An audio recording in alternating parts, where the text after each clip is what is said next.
નમસ્કાર ખેડૂત મિત્રો। જો પાણીની અછતને કારણે ખેતીમાં મુશ્કેલી પડતી હોય તો એક બહુ જ સારા સમાચાર છે। સરકાર હવે બોરવેલ ખોદાવવા માટે મદદ કરી રહી છે। તો ચાલો આજે આપણે આખી યોજનાને બરાબર સમજી લઈએ। હવે જુઓ, આપણે બધા જાણીએ છીએ કે ખેતીનો આખો આધાર પાણી પર જ છે। ક્યારેક વરસાદ ઓછો પડે તો ક્યારેક જમીનમાં પાણી ઊંડા ઉતરી જાય। આના લીધે પાકને પાણી પહોંચાડવું એક મોટો પડકાર બની જાય છે। અને આ ચિંતા લગભગ દરેક ખેડૂતને હોય છે। પણ આ જ ચિંતાને દૂર કરવા માટે હવે એક ઉપાય છે। સરકારે ખેડૂતોને મદદરૂપ થવા માટે એક સરસ પગલું ભર્યું છે।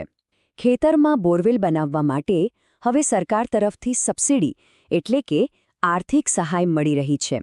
ખરેખર આ એક મોટી રાહતની વાત છે। તો ચાલો આ યોજનાને થોડી વધુ ઊંડાણપૂર્વક જાણીએ। આ ગુજરાત સરકારની એક પહેલ છે। એનો મુખ્ય હેતુ એ જ છે કે બોરવેલ ખોદાવાનો જે મોટો ખર્ચ છે એમાં ખેડૂતોને થોડો ટેકો મળી રહે, જેથી વધુમાં વધુ ખેડૂતો સિંચાઈની સુવિધાનો લાભ લઈ શકે અને એમની ઉપજ પણ વધે। તો હવે સવાલ એ થાય કે આ યોજનાનો લાભ કોને મળી શકે? તો આ સબસિડી રાજ્યના એવા ખેડૂતોને મળશે જે સરકારના નિયમોમાં આવે છે। આના માટે થોડા માપદંડો નક્કી થયા છે અને હા, એના માટે કેટલાક જરૂરી કાગળિયા પણ જોઈશે।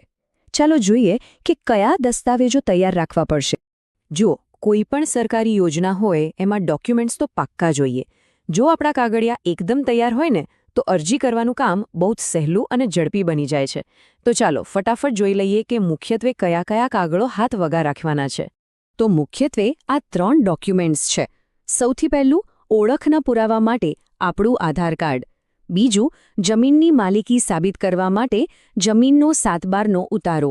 અને ત્રીજું, બેંકની પાસબુકની નકલ, કેમ કે સબસિડીની રકમ સીધી તમારા બેંક ખાતામાં જમા થવાની છે। સારું, તો માની લઈએ કે બધા જ ડોક્યુમેન્ટ્સ તૈયાર છે। હવે આગળ શું? તો હવે વારું છે અરજી કરવાનો। અને સારી વાત એ છે કે સરકારે અરજી કરવાની પ્રક્રિયા એકદમ સરળ રાખી છે। તમારી સગવડ પ્રમાણે ઓનલાઈન કે પછી ઓફિસમાં જઈને બંને રીતે અરજી કરી શકાય છે। ચલો બંને વિકલ્પો સમજી લઈએ। અહીં જોઈ શકાય છે કે અરજી કરવાના 2 સરળ રસ્તા છે। પહેલો છે ઓનલાઈન, સીધા સરકારી પોર્ટલ પર જઈને ફોર્મ ભરી દેવાનું। આ એકદમ ઝડપી અને સહેલો રસ્તો છે।